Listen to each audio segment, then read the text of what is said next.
pregava uma outra corrente sobre a questão judaica. Curiosamente, uma corrente que havia sido fundada por um judeu alemão. Esse judeu alemão se chamava Karl Marx.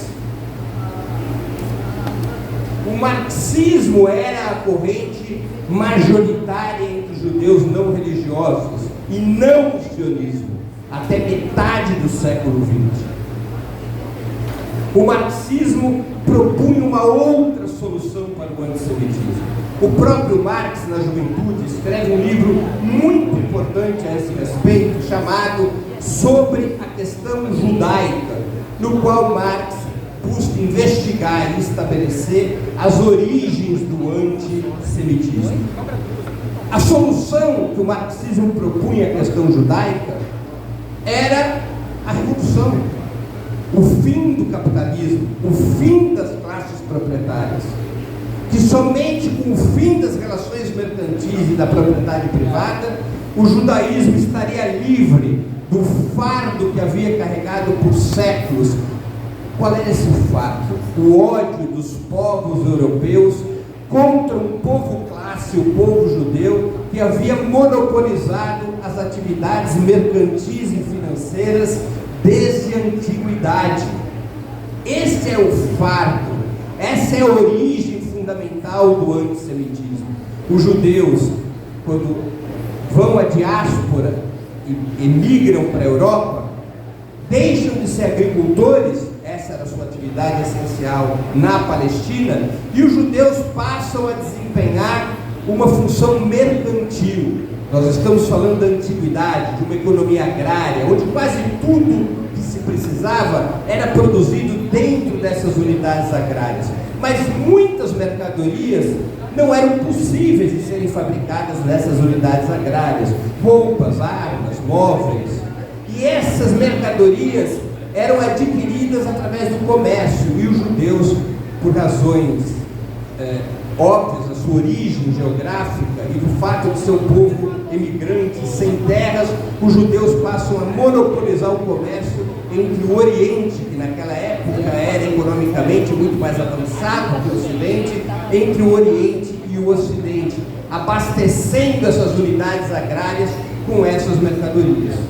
Os judeus, com essa renda mercantil, acumulam um excedente financeiro. E esse excedente financeiro começa a ser emprestado a juros. Os judeus, além de terem uma atividade mercantil, passam a exercer uma atividade financeira. Em vários países era já proibido, mesmo antes da Inquisição, já era proibido o empréstimo a juros, a usura, como tornaria célebre a Inquisição. Ainda assim, havia quem precisasse de crédito e os judeus possuíam dinheiro para emprestar, desde que cobrando juros. Exatamente porque essa atividade era perseguida, muitas vezes os judeus negociavam com as pessoas que queriam crédito, negociavam em praças públicas, sentavam-se num banco, não dava para abrir uma lojinha, aqui se oferece crédito, porque a atividade era perseguida, os judeus se sentavam na praça pública em um banco e negociavam prazo, condições e valores. A expressão em alemão para banco é Bank. E essa é a origem da palavra banco, essa instituição que nos empresta dinheiro.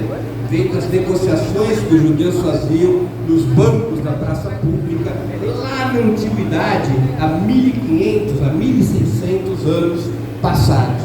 Pois bem, essas atividades mercantil e financeira fez com que os judeus, embora exercessem uma atividade econômica fundamental, os judeus passaram a ser odiados por essa atividade. Quem aqui gosta de banqueiro? Alguém aqui gosta de banqueiro? Se amanhã fosse aprovada uma lei de que não é crime matar banqueiro, eu sugeriria que os banqueiros fugissem. Quem aqui gosta de comerciantes? Tem uns comerciantes legais, como o nosso companheiro que toca aqui a Cervejaria Resistência. Tem alguns comerciantes que são bacanas, que são amigos nossos. Mas em geral, a gente também acha que o comerciante mete a mão no nosso bolso. Imagine então como era na economia agrária da antiguidade e da Idade Média, onde as pessoas suavam de sol a sol na agricultura, com as mãos cheias de calos. O que significava para essas pessoas ir para a cidade, comprar uma mercadoria e serem atendidos por um povo classe que tinha as mãos suaves e que viviam da atividade comercial sem suar na agricultura. Imagina o que significava passar uma parte da sua renda através de juros para um povo clássico que desempenhava essa função financeira. E isso é a gênese do antisionismo. O termo povo clássico é de outro alemão, de Karl Kaus. Ele utiliza esse termo observando que vários povos, quando vão para a imigração, para outros países, eles tendem a monopolizar uma certa atividade econômica. Lá em São Paulo, por exemplo, 80% das padarias são de portugueses. Os portugueses são quase que monopolistas das padarias em São Paulo. E também dos bares de esquina. Não dos bares bacanas que o Edson frequenta, dos bares de esquina, daqueles bares mais populares. Em geral, esses bares são de propriedade dos portugueses. Isso aconteceu com os judeus na antiguidade. Eles passaram a ser um povo classe de mercadores e financistas. E isso é a gênese do antissemitismo. Os judeus conseguiram se proteger do antissemitismo por séculos, enquanto a sua função foi essencial, enquanto aquelas sociedades da antiguidade e da Idade Média dependiam do papel econômico que os judeus desempenhavam como mercadores e financistas. No entanto, com o desenvolvimento do capitalismo, os judeus deixaram de ser essenciais, porque emerge a burguesia, e a burguesia quer aquele espaço mercantil e financeiro que era ocupado pelos judeus como povo clássico. E ali começa o processo de empobrecimento dos judeus e de perseguição mais aberta, na medida em que os judeus, ao empobrecerem, perdem as condições econômicas de se defenderem, comprando juízes, comprando reis, comprando polícia, garantindo sua própria segurança, comprando a cultura, comprando as artes, utilizando os recursos para criar um ecossistema que lhes fosse mais favorável. Isso acontece primeiro na Europa Ocidental, a partir dos séculos XV e XVI. Os judeus fogem primordialmente para a Europa Oriental, e na Europa Oriental esse processo ganharia aceleração no século XIX, já sob o Império Russo.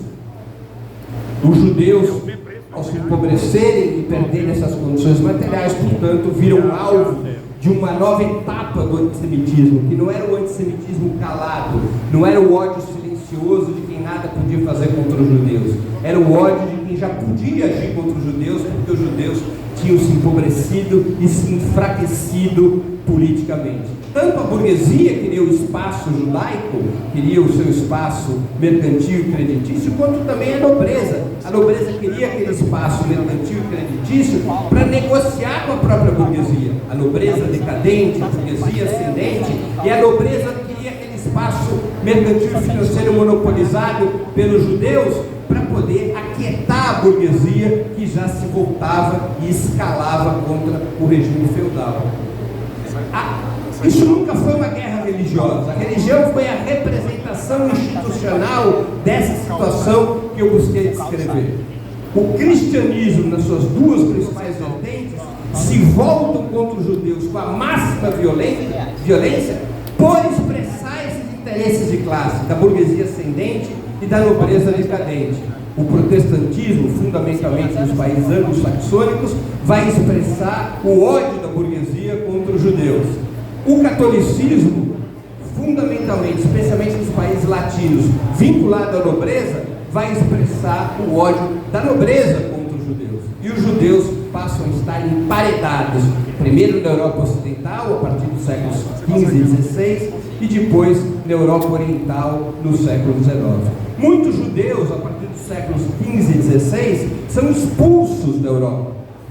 É conhecido o caso da expulsão dos judeus da Península Ibérica. Em 1492, os judeus são expulsos da Espanha. Em 1496, são expulsos de Portugal. Muitos judeus vêm para as Américas. Muitos judeus se convertem e aderem ao catolicismo. Outros judeus aderem falsamente ao catolicismo, mas mantêm as práticas religiosas judaicas. São os judeus marranos, e hoje de manhã eu soube que aqui no Rio Grande do Norte há muitos judeus marranos. Eu não sabia disso. Muitos judeus de origem marrana. Muitos judeus se convertem, como eu já disse. Por exemplo, quem aqui chama Oliveira? Oliveira é o típico nome de cristão novo, de judeu convertido. Ou Pereira, ou Ferreira, e assim são judeus convertidos exatamente dessa época da perseguição, da escalada antissemita. Essa situação, para Marx, só podia ser resolvida, portanto, com a Revolução, com o fim das bases materiais do antissemitismo, descritas pelo próprio Marx na questão judaica. Para o Marx, os judeus deviam se integrar às sociedades para as quais seus ancestrais haviam emigrado, participar das lutas da classe trabalhadora, participar do processo revolucionário.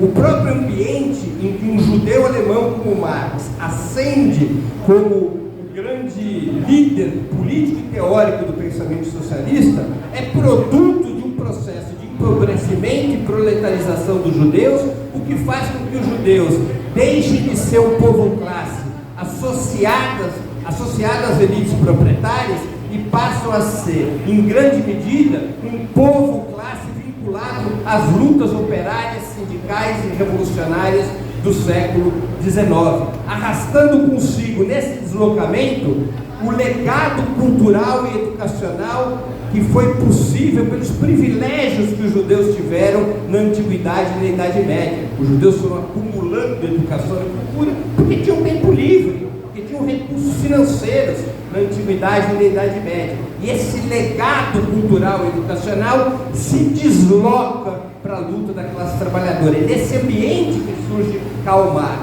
E não só Karl Marx, eu vou dar um outro exemplo, já que nós estamos numa casa revolucionária cheia de bandeiras com a foice e martelo.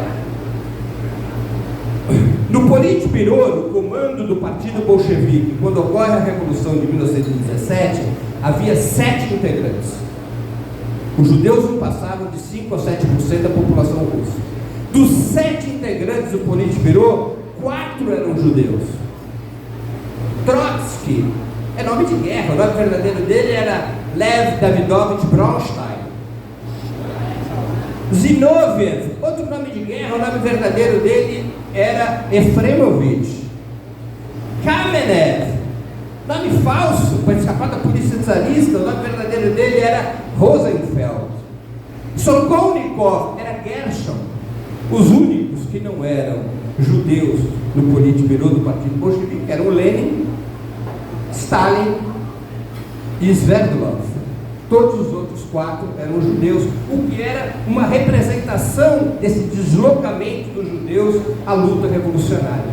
O sionismo nasce para combater isso. É outra das razões pelas quais o sionismo emerge e é apoiado pelos estados imperialistas e pela burguesia europeia, particularmente no Reino Unido.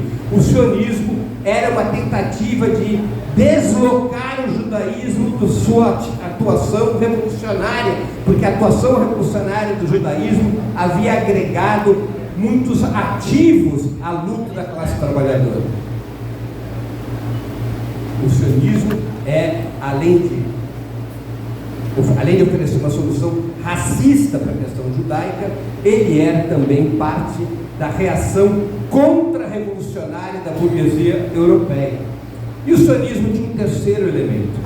O sionismo nasce como uma corrente nacional chauvinista, uma corrente nacionalista burguesa, com essa solução racista e colonial à questão judaica, integrado ao principal estado imperialista da época, que é o Reino Unido. O Reino Unido tinha um problema. Ali no último quartel do século XIX já se havia descoberto, já tinham sido descobertas as fontes de petróleo. As fontes de petróleo se concentravam nos Estados Unidos e no Oriente Médio. O Oriente Médio naquela época era controlado pelo Império Otomano. O Reino Unido não tinha como chegar a esses territórios. E o desenvolvimento do capitalismo, incluindo sua indústria de defesa, dependia do acesso ao petróleo. Era muito visível essa necessidade daquele período em diante. O Reino Unido tenta enfraquecer o Império Otomano, tanto negociando com os árabes quanto negociando com os sionistas, porque os sionistas, ao proporem a construção de um Estado de supremacia judaica na Palestina, os sionistas podiam edificar uma cabeça de ponte do Reino Unido no interior do Império Otomano. Embora negociasse também com lideranças árabes, as relações do Estado imperialista britânico, as relações da burguesia britânica, eram muito mais próximas dos sionistas, por razões de classe, porque o sionismo é uma invenção da burguesia judaica. Quem era o principal financiador do sionismo? Um barão, o barão de Rothschild, um dos homens mais ricos do mundo naquela época, que era judeu e que pertencia à burguesia britânica. Como ele, havia outros, porque mesmo com o empobrecimento e a proletarização dos judeus como massa popular, uma fração dos judeus se incorpora à burguesia europeia, comprando títulos de nobreza para poder se proteger, se associando com burgueses não judeus, mas uma fração judaica se incorpora à burguesia. E o sionismo é patrocinado pela burguesia judaica e seus aliados. E essa proximidade, essa presença da burguesia judaica no seio dos estados imperialistas, levaria o Reino Unido a privilegiar as relações com o sionismo e não com as lideranças árabes, impulsionando a colonização da Palestina. Essa colonização da Palestina ocorreria em 3 etapas. A primeira etapa é uma colonização por povoamento. Como é que ela funcionou? Os sionistas criaram 2 fundos, um chamado Fundo Nacional Judaico, outro chamado Agência Judaica. O Fundo Nacional Judaico recolhia recursos da burguesia judaica e de seus aliados da Europa Ocidental e dos Estados Unidos para comprar terras na Palestina, comprar terras de proprietários privados, turcos ou árabes. A Agência Judaica recebia recursos das mesmas fontes para trazer imigrantes da Europa Oriental para a Palestina, para com isso aumentar, numa primeira etapa, a densidade demográfica judaica na Palestina, para o percentual de judeus na Palestina crescer. Isso foi uma etapa que percorreu do início do século XX até aproximadamente meados do ano 10 do século XX. Depois veio a colonização por segregação. Esse capital do judaico na Palestina criou hospitais, criou clubes, criou empresas, criou fazendas, criou escolas nas quais apenas os judeus poderiam ingressar. Os palestinos, os árabes muçulmanos, que ainda não eram chamados de palestinos, os árabes muçulmanos da Palestina, eles não podiam ter empregos nas empresas criadas pelo capital judaico, não podiam ir aos hospitais, não podiam ir às escolas, não podiam se integrar às fazendas com os famosos kibbutz. Os palestinos estavam excluídos daquele desenvolvimento econômico que o capital judaico propiciava. Os palestinos se dão conta que estava em curso, a partir daquele momento se dão conta que estava em curso na Palestina um processo de colonização e de usurpação do seu território, e começam a reagir. E aí vem a terceira etapa da colonização, que é a colonização pela força das armas. É quando o sionismo cria milícias que eram definidas como de autodefesa das propriedades judaicas contra os palestinos. Mas eram milícias para combater greve, para arrancar terras dos palestinos que dessas terras não queriam se retirar. São milícias que foram classificadas em certo momento pelo Império Britânico como terroristas. Essas milícias foram organizadas com cada um dos grandes partidos sionistas tendo sua própria milícia. As 3 milícias atendiam pelo nome de Haganah, de Lehi e de Irgun. Essas 3 milícias se fundem depois da criação do Estado de Israel em 1948. E essas 3 milícias fundidas dão origem ao Exército de Israel, às Forças de Defesa de Israel. O Exército de Israel tem a sua origem a fusão de milícias terroristas, de grupos terroristas cujo principal papel era atacar as aldeias palestinas, tocar o terror e o pânico para que os palestinos se retirassem de seus lares, de suas terras e de suas aldeias, porque esse foi o instrumento da etapa final de colonização, a mais brutal violência. O que está acontecendo em Gaza não é uma novidade. O que está acontecendo em Gaza é uma decorrência do processo, do projeto sionista. Um momento decisivo é a Primeira Guerra Mundial. Na Primeira Guerra Mundial, França, Reino Unido, aliados ao Império Russo, com apoio dos Estados Unidos, lutam contra a aliança formada pelo Império Prussiano e Império Austro-Húngaro, aliados ao Império Otomano. É muito importante para o Reino Unido ter uma cabeça de ponte, uma cunha na Palestina para enfrentar o Império Romano. Oferece para os árabes: rebelem-se contra os turcos e nós permitiremos que vocês criem uma república árabe independente e unida. E oferece aos sionistas: rebelem-se na Palestina contra o Império Otomano e nós permitiremos que vocês construam um Estado judaico. A promessa para os árabes jamais foi cumprida.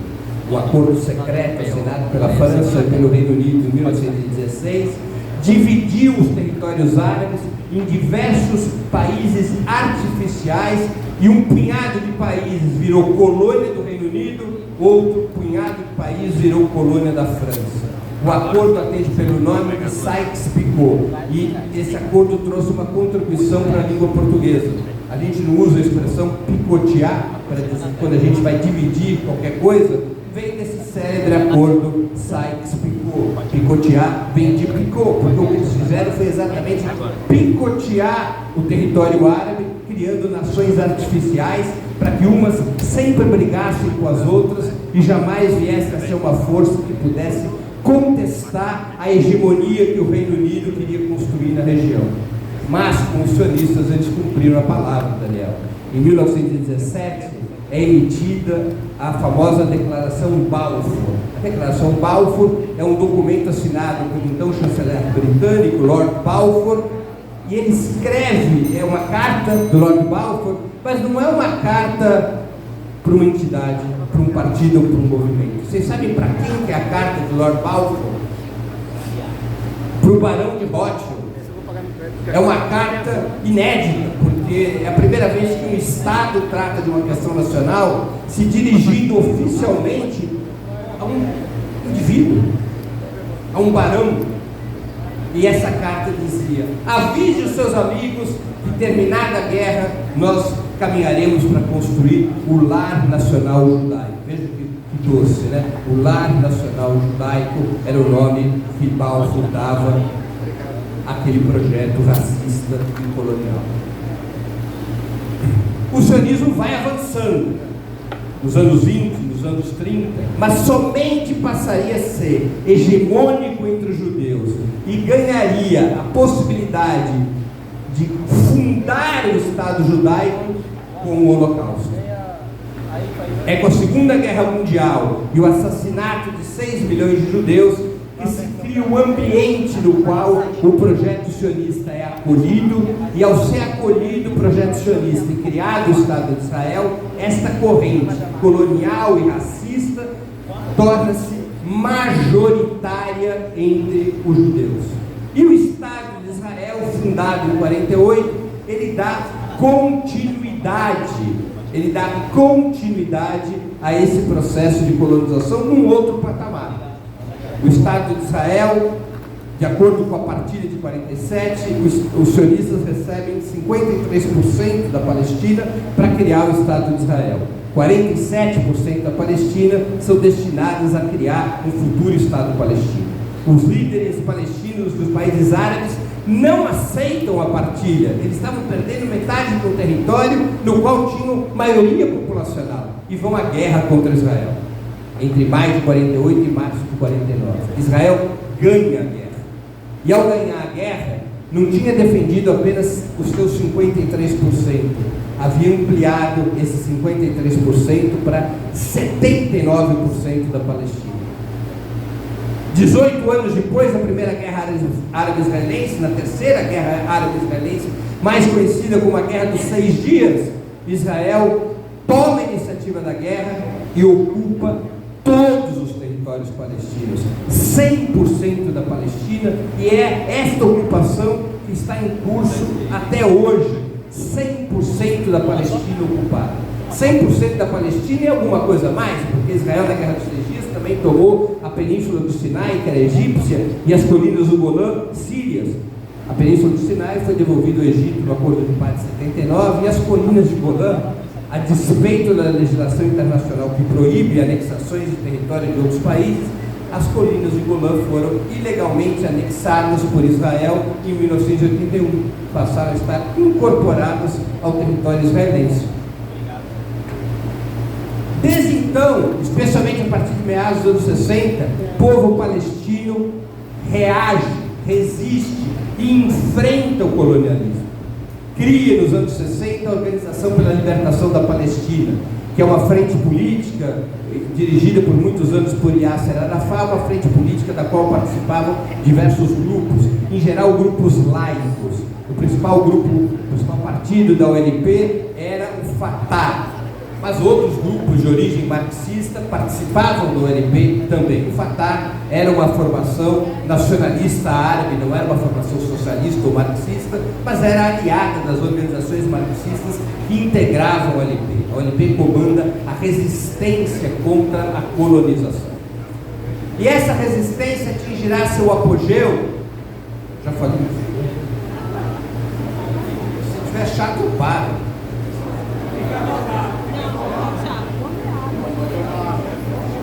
Só para te ver. Não estou contando o livro inteiro, hein? Por favor. O auge da resistência palestina ocorre nos anos 80. Em 1988 eclode a primeira intifada. Intifada é a palavra árabe para rebelião.